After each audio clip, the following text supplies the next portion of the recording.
Donc, je suis Christine Gleise, je suis directrice de la commande publique et des achats du Grand Narbonne, communauté d'agglomération. La communauté d'agglomération, donc, c'est à peu près un peu plus de 130 000 habitants, 37 communes.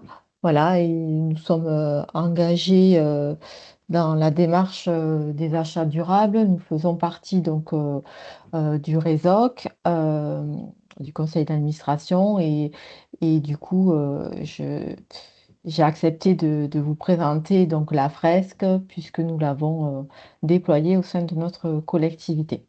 Donc, je vais vous présenter dans un premier temps qu'est-ce que c'est la fresque et après, je vous dirai comment on s'en sert au Grand Narbonne. Donc, la fresque des achats durables, du coup, de quoi il s'agit? Donc, c'est un outil de sensibilisation des enjeux de la commande publique et c'est euh, un outil qui aborde le processus achat dans sa transversalité et qui aborde l'intégralité du processus achat, de la définition du besoin jusqu'à la performance des fournisseurs à la fin du marché. Cet outil, donc, il est à destination des acheteurs, mais également des prescripteurs, ce qui est très intéressant, des élus et de toutes les personnes du coup qui travaillent, qui sont censées lancer des marchés ou proches de la commande publique. Donc, c'est un outil qui a été bien sûr créé par le réseau, comme l'a dit Blandine tout à l'heure, pour accompagner du coup les acheteurs pour les aider à monter en compétence au niveau des achats durables et qui est également qui répond aux objectifs du PNAD et qui est soutenu par le commissariat du développement durable. Donc cet outil, il a été validé du coup par la DAJ, ce qui est important. Donc, il répond à tout ce qui est réglementaire. De ce côté-là, il n'y a pas de souci. Donc, oui, vous pouvez passer, s'il vous plaît. Donc, cette fresque, comment elle est composée? Donc, il y a deux parties. Il y a une partie de mise en situation avec des études de cas. Donc, il y a trois études de cas qui ont été proposées par le RESOC. Donc, trois segments d'achat, les objets promotionnels, les denrées alimentaires. Et le troisième, c'est les bâtiments et l'économie circulaire. Je vous détaillerai un petit peu plus tout à l'heure. Et ensuite, il y a la fresque qui représente du coup l'intégralité du processus. Donc, c'est un outil qui est ludique puisque ça change un peu des formats formation classique très théorique. C'est un outil collaboratif parce que la fresque, on l'a fait en équipe et ça oblige les participants à discuter entre eux et à échanger. Et visuel parce que effectivement, c'est une fresque où on peut voir tout le processus. Ensuite, comment se présente cette fresque? Donc, en général, on compte environ 2 à 3 heures pour utiliser cette fresque. C'est 8 participants par table environ. Et du coup, il faut euh, afficher ou mettre cette fresque sur une table pour pouvoir jouer et il y a un jeu de cartes. Donc, en général, on présente le support en 10 minutes, l'outil, les enjeux. Et ensuite, il y a ces fameuses études de cas sur des mises en situation sur un segment d'achat.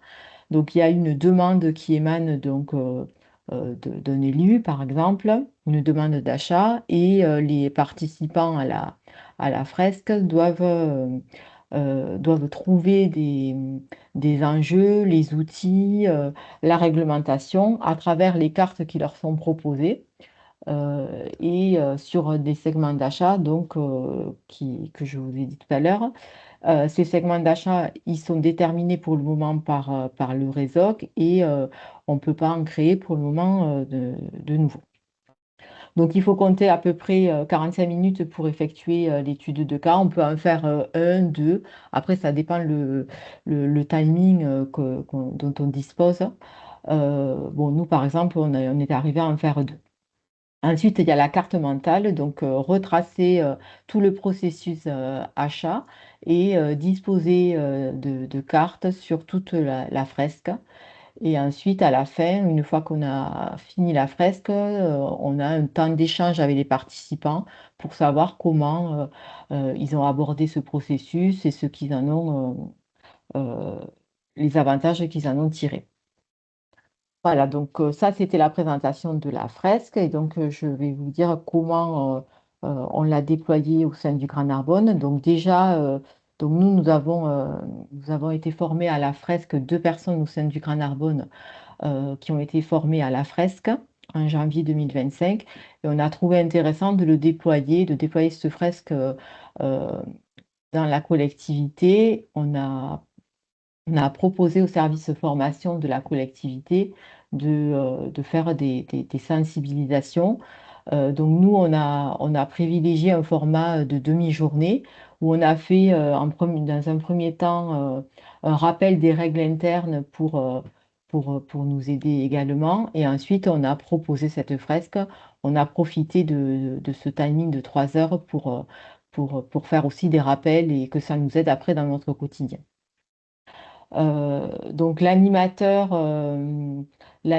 du coup, il peut déployer cette fresque et l'utiliser tout en respectant bien sûr la charte d'utilisation qui a été élaborée par le RESOC.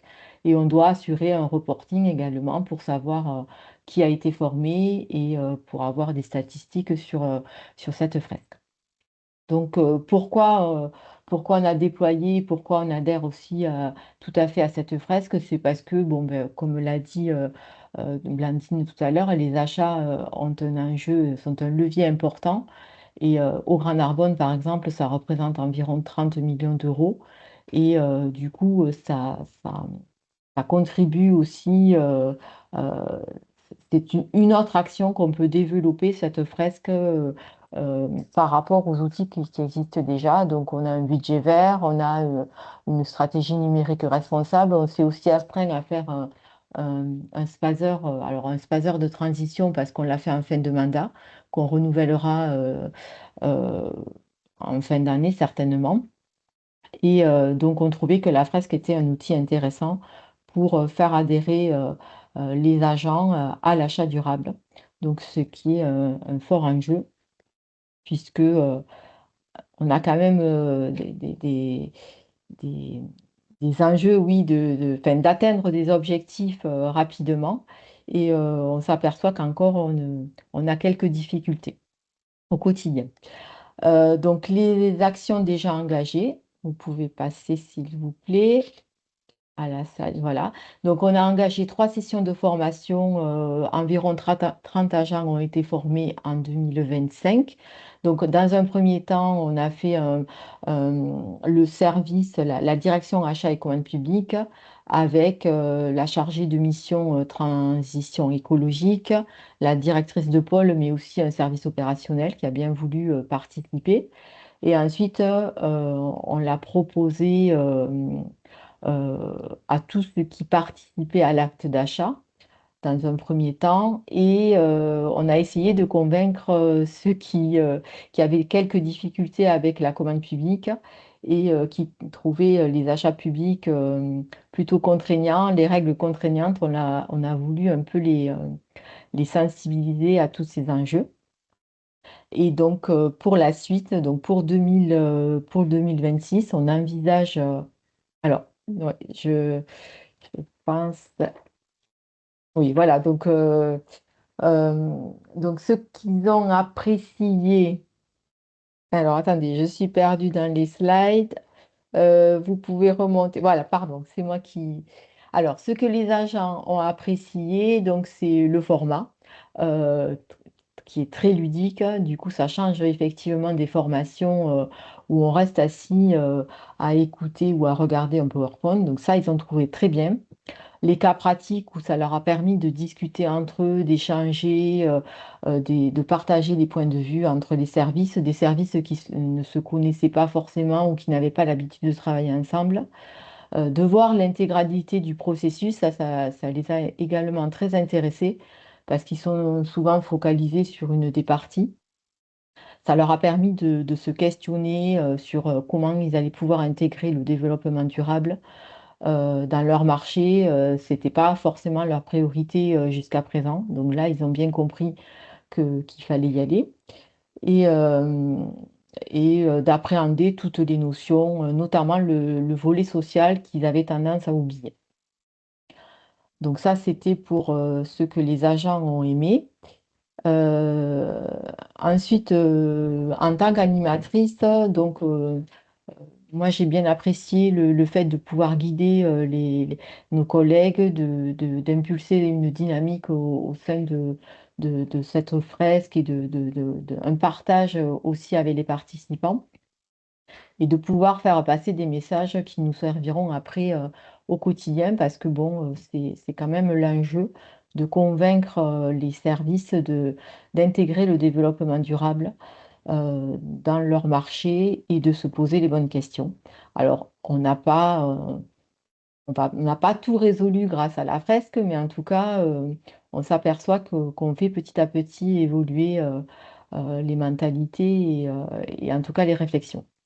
Donc pour 2026, on envisage de continuer ces formations auprès de nos collègues pour encore les sensibiliser, mais aussi les communes du Grand Narbonne. On a déjà proposé cette formation à certaines communes membres. Bon, le timing faisait que pour le moment, on n'a pas réussi encore à avoir beaucoup d'agents, mais on va renouveler l'expérience. Et aussi, on aimerait le proposer à nos élus, les futurs élus que nous allons avoir. Et pourquoi pas le proposer aussi lors de rencontres avec les entreprises qu'on fait annuellement. Pourquoi pas le proposer aux entreprises pour qu'elles comprennent bien justement le processus et les contraintes que chacun nous avons tout au long du processus achat. Voilà, donc j'en terminerai avec la conclusion. Voilà, la fresque, un bon moment de partage et de découverte pour tous. Donc, c'est ce que tout le monde a ressenti à la fin de la fresque. Et je vous incite à soit devenir animateur de la fresque, puisque Réseau propose de devenir animateur lors de sessions qui sont organisées assez souvent, ou faire appel aux animateurs déjà en place pour venir animer des fresques au sein de vos structures.